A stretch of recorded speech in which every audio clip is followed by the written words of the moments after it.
આજે એક મસ્ત સત્સંગ કરીએ. શિવ સમાધિમાં બેઠા અને તપસ્યા કરે.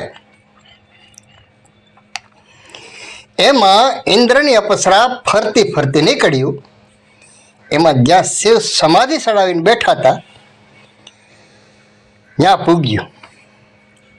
શિવ સમાધિમાં અપ્સરાઓ જોવે શિવને. હવે એવા સમયે માતા પાર્વતી ત્યાં આવ્યા. તે સમયે 30 અપ્સરાઓ શિવને ફરતી બાજુ ઘૂમરો મારીને જોવે. વાહ, બાકી છે એમ. હવે પાર્વતીમાં આવ્યા એટલે પાર્વતીમાં શંકા પડી કે આ મારા પતિને નિરખીને જોવે, આની નીતિમાં ખોટ લાગે. એટલે આવી એને સીધો શ્રાપ આપી દીધો કે તમે અપ્સરાઓ પુત્રી થઈ જાઓ. એમાં 32 અપ્સરાઓ ત્યાં હતી. એ 32 અપ્સરાઓ પુત્રી થઈ ગઈ, એટલે નાની નાની ઢીંગલીઓ થઈ ગયું. હવે ઇન્દ્રલોકમાં ઇન્દ્રને ખબર પડી કે અપ્સરાઓ નથી, એટલે ગોતતો ઇન્દ્ર શિવ પાસે આવ્યો. એને શિવ સમાધિમાં કે ભાઈ હારી અપ્સરામાં કઈ ભારી. પાર્વતીમાં કીધું ભાઈ તમારી અપ્સરા અહીંયા આવ્યું હતું અને હું નહોતી, અને શિવની ફરતી બાજુ ઘુમરા મારી નિરખીને જોતી હતું, એટલે મેં એને હરાપ આપ્યો હે. જો આ 32 અહીં પડ્યું, પુત્રી થઈ ગયું. ઇન્દ્ર કે હવે શું કરવું? એ 32 પુત્રીઓને લઈને ઇન્દ્ર સ્વર્ગમાં ગયો અને બ્રહ્માને વિષ્ણુને બધાને બોલાવ્યા કે ભાઈ હવે આ મારે અપ્સરા વગરનું સ્વર્ગમાં શું કરવાનું? સ્વર્ગમાં સ્વાગત કોણ કરશે? સ્વર્ગમાં આવશે કોણ? હવે આનું કંઈક ઉદ્ધાર કરો. બ્રહ્મા વિષ્ણુ કે ભાઈ અમારા કામની વાત નથી, આ તો સતીએ હરાપ આપ્યો, એ જ આનો નિકાલ કરી શકાય. શિવને બોલાવ્યા. શિવ કહે એક કામ કરો, તમે એક સિંહાસન બનાવો અને ફરતી બાજુ આ પુત્રીઓને ગોઠવો અને સ્વર્ગની અંદર એને મેલો અને પછી એનું ઉદ્ઘાટન કરો. એટલે બધા ઉદ્ઘાટનમાં આવશે, એટલે આ સિંહાસનને જોવા માટે સ્વર્ગમાં પછી બધા આવશે. એવું રોચક સુંદર એવું બનાવો, અને જેથી કરી અને લોકો એને જોવા આવે સ્વર્ગની અંદર બધા દેવી દેવતાઓ.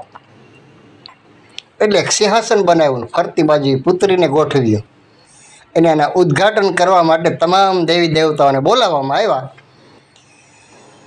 તે સમયે 32 તો અપ્સરાઓ પુત્રી થઈ ગઈ હતી. હવે 2 અપ્સરા વધી હતી, એક રંભા અને એક ઉર્વશી. આ 2 અપ્સરાઓને આ ઉદ્ઘાટન માટે બોલાવ્યું અને દેવતાઓને બોલાવ્યા. એટલે ઇન્દ્રદેવે કીધું કે હવે તમે ડાન્સ કરો, આ આપણું ઉદ્ઘાટન છે એટલા માટે કંઈક દેવતાઓ બધા ખુશ થાય અને બધા ઉત્સવ મનાવીએ. એટલે 2 અપ્સરાઓ વડસડે ચડી. એ કે વાત હાચી કે તમે કાં તો રંભાને હારી ગયો અથવા મને હારી ગયો. એકને હારીને એકને નરહીને એમને તમે એક નક્કી કરો કે આમાં કોણ સારું છે. રંભા હારી છે તો એને ડાન્સ કરાવો, અને ઉર્વશી હારી હોય તો એને ડાન્સ કરાવો.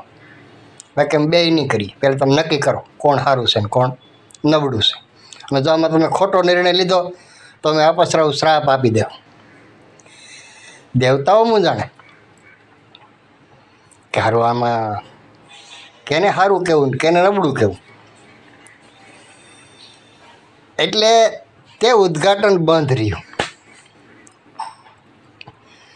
હવે જો સારું તો કહેવાય જાય ને શ્રાપ આપી દે તો તે સમયે મૃત્યુલોકની અંદર એક રાજા હતો, વિક્રમ રાજા. એનો ન્યાય વખણાતો. એટલે સ્વર્ગમાં આવી વાતો થઈ કે ભાઈ તમે મૃત્યુલોકમાંથી વિક્રમ રાજાને લઈ આવો તો આપણો આ ન્યાય કરી દે. તે સમયે સ્વર્ગમાંથી વિક્રમ રાજાને તેડવા માટે વિમાન આવ્યું અને વિક્રમ રાજાને સ્વર્ગની અંદર લઈ ગયા હતા. અને જ્યારે વિક્રમ રાજા સ્વર્ગમાં ગયા ત્યારે પાછા બધા દેવતાને બોલાવ્યા અને રંભા અને ઉર્વશી આવી. ત્યારે વિક્રમ રાજાએ કીધું કે બોલો શું સમસ્યા છે? તો કે ભાઈ રંભા એમ કહે છે કે મને સારું કયો અથવા તો ઉર્વશીને સારી કયો, પહેલાં નક્કી કરો પછી અમે ડાન્સ કરીએ એમ. અને જો આમાં ખોટું તમે કાંઈ પણ બોલશો અને ખોટું કરશો તમે શ્રાપ આપી દો. એટલે વિક્રમ રાજાએ કીધું કાંઈ વાંધો નહીં, તમે બે પહેલાં ડાન્સ શરૂ કરો પછી ખબર પડે ને કે કોણ સારું ને કોણ નબળું. એટલે રંભા અને ઉર્વશીએ ડાન્સ ચાલુ કર્યો. આગળનો વિડીયો પછી બનાવશું. હર હર મહાદેવ, જય અલેખ ધણી.